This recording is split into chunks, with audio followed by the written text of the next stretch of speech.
Hello बच्चों, आज हम अपने 7वें चैप्टर पापा खो गए को पढ़ेंगे। इस पाठ का शीर्षक बड़ा ही अटपटा है।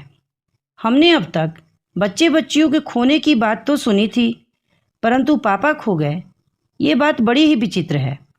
दरअसल इस पाठ में एक बच्ची का अपहरण हो जाता है जिसे अपने माता पिता की कोई जानकारी नहीं होती है। ये पाठ एक एकांकी है जिसके लेखक हैं विजय तेंदुलकर। विजय तेंदुलकर का जन्म 6 जनवरी 1928 मुंबई महाराष्ट्र में हुआ था एवं इनकी मृत्यु 19 मई 2008 पुणे में हुई थी।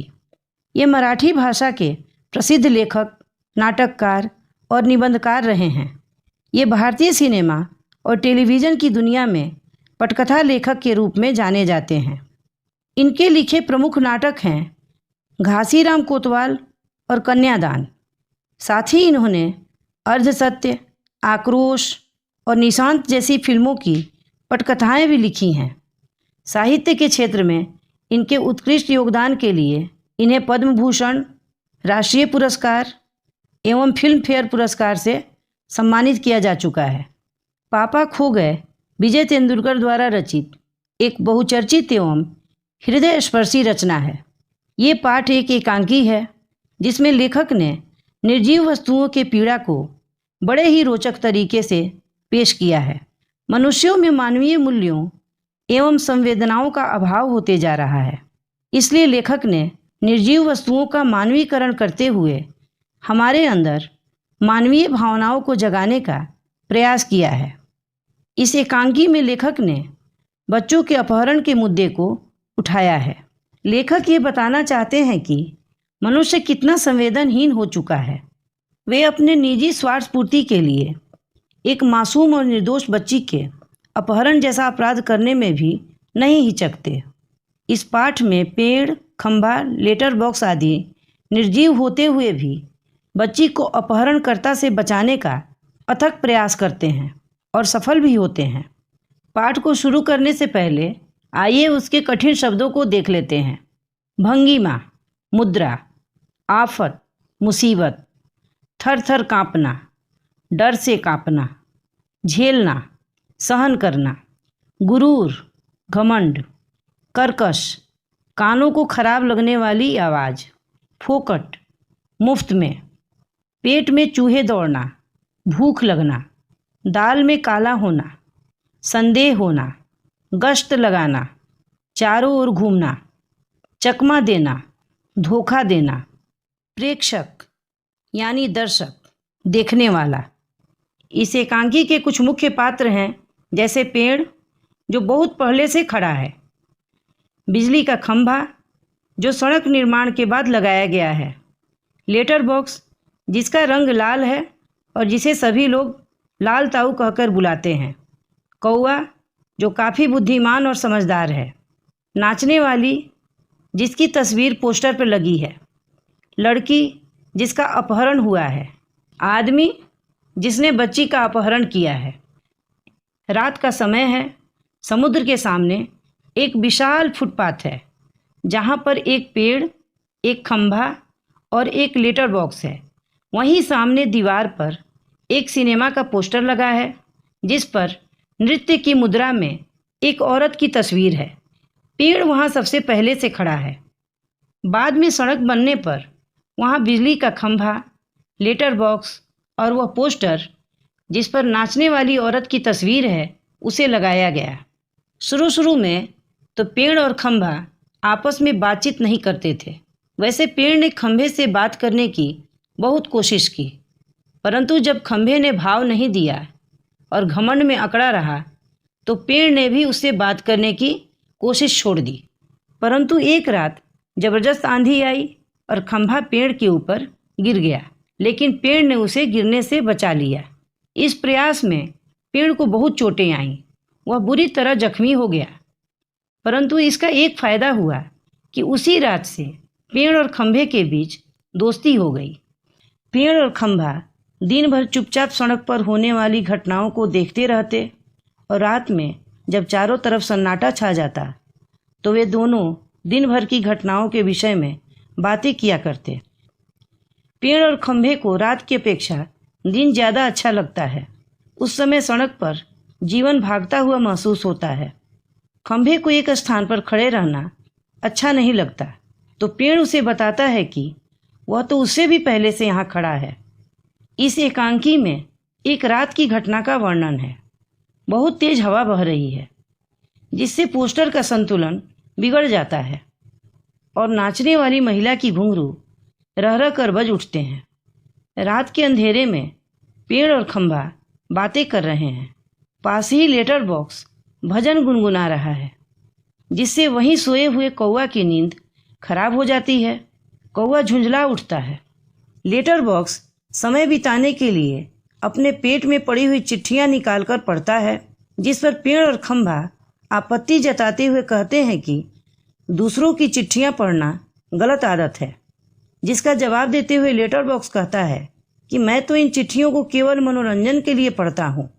इनमें लिखी बातों को मैं किसी से कहता नहीं। ये सभी लोग आपस में बातें कर रहे होते हैं कि तभी किसी के आने की आहट होती है। एक आदमी जो देखने में ही डरावना और दुष्ट दिख रहा है, वह अपने कंधे पर एक छोटी सी बच्ची को उठाकर लाता है और उसे पेड़ की ओट में सुला देता है। वह बच्चा चोर है। उसने एक छोटी बच्ची को सोए हुए अवस्था में ही उठा लिया है और कहीं वो जग न जाए इसलिए उसे बेहोशी की दवा दे दी है। उस बच्चा चोर को भूख लगी है। वह भोजन की खोज में जाना चाहता है, इसलिए उसने अपना कोट उतारा और उस बेहोश बच्ची के ऊपर डाल दिया और स्वयं भोजन की तलाश में कहीं चला गया। खंभा पेड़ से कहता है कि दाल में कुछ काला नजर आ रहा है, तो पेड़ कहता है ये तो बहुत बुरा आदमी है। लेटर बॉक्स कहता है कि मैंने तो सुना है कि इसने इस बच्ची को कहीं से चुराया है। फिर पेड़ कौवे को जगाता है और उसे सारी बात बताता है। लेटर बॉक्स अपहरणकर्ता को गाली देते हुए कहता है कि नासपीटे को बच्ची को चुराने में दया भी नहीं आई। पेड़ झुककर लड़की को देखता है और कहता है कि बच्ची बहुत ही प्यारी है, न जाने किसकी है। खंभा भी बच्ची को देखना चाहता है, परंतु उससे झुका नहीं जाता। कौवा, जो अभी अभी नींद से जगा है, अपनी आंखों पर पानी का छींटा मारकर आता है और बच्ची को देखकर पूछता है कि वह दुष्ट कहाँ है। खंभा बोलता है वह खाने गया है। लेटर बॉक्स इस घटना से बहुत दुखी होता है। उसकी आंखों में आंसू आ जाते हैं। वह पुनः उस अपहरणकर्ता को गाली देते हुए कहता है कि थोड़ी ही देर में आ जाएगा नासपीटा। कौवा बोलता है हाँ, आजकल बच्चा चोरी की घटनाएं बहुत हो रही हैं। मैं तो घूमता रहता हूँ ना, ऐसा होते देखा है। पेड़, खंभा, लेटर बॉक्स और कौवा बच्ची को देखकर चिंतित हो जाते हैं। बच्ची बड़ी ही सुंदर और भोली थी। वह सब यह सोचकर घबरा जाते हैं कि न जाने यह बच्चा चोर उस मासूम बच्ची के साथ क्या करेगा। वह सब उसकी रक्षा के संबंध में आपस में विचार विमर्श करने लगते हैं। उनकी बातों को सुनकर लड़की जग जाती है। उसे ऐसा लगता है जैसे वह कोई सपना देख रही हो। उसे अपने आसपास हो रही बातचीत को सुनकर आश्चर्य होता है। वह समझ नहीं पाती है कि ये आवाज़ कहाँ से आ रही है। लेटर बॉक्स उसे बताता है कि वे सब निर्जीव होते हुए भी बोल सकते हैं। लड़की ये जानकर बहुत खुश होती है। सब उस लड़की से उसके घर का पता पूछते हैं, परंतु लड़की ना तो अपना पता ही बता पाती है और ना ही अपने माता पिता के नाम। थोड़ी ही देर में वह अपहरणकर्ता वापस आ जाता है।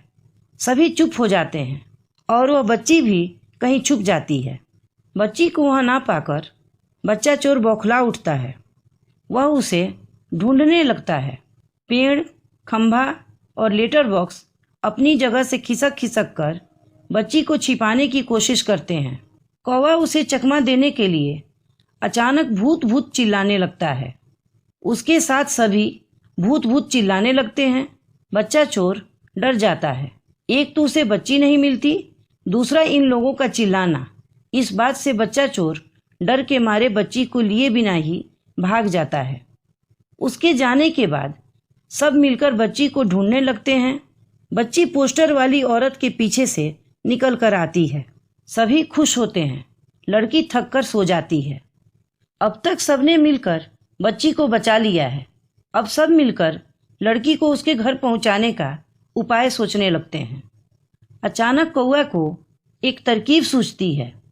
वह पेड़ से कहता है कि वह सुबह तक लड़की के ऊपर छाया किए रहे ताकि लड़की देर तक सोते रहे, और खंभे से कहता है कि वह थोड़ा झुककर पेड़ पर टिक कर खड़ा रहे।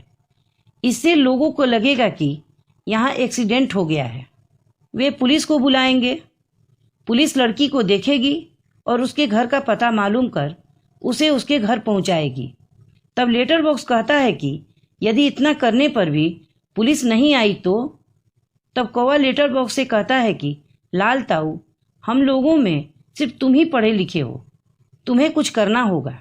सुबह होते ही सभी देखते हैं कि कौवा की योजना के अनुसार पेड़ झुककर लड़की के ऊपर छाया किए हुए है। लड़की गहरी नींद में सोई हुई है। खंभा टेढ़ा खड़ा है। कौवा काँव काँव कर सबका ध्यान आकर्षित कर रहा है। पोस्टर पर लिखा है, पापा खो गए। लेटर बॉक्स सबसे कहता है कि यदि किसी ने इस प्यारी बच्ची के पापा को देखा हो तो उसे यहाँ ले आए। अब तक आप लोग जान गए होंगे कि इस एकांकी का शीर्षक पापा खो गए क्यों है। ये पाठ बच्चों के अपहरण से संबंधित घटना पर आधारित है। इसमें हमने देखा कि सभी के अथक प्रयास से बच्ची को अपहरणकर्ता के चंगुल से बचा लिया जाता है, परंतु उसे उसके घर पहुंचाने में समस्या खड़ी हो जाती है, क्योंकि उस बच्ची को न तो अपने घर का पता मालूम था, न ही माता पिता के नाम।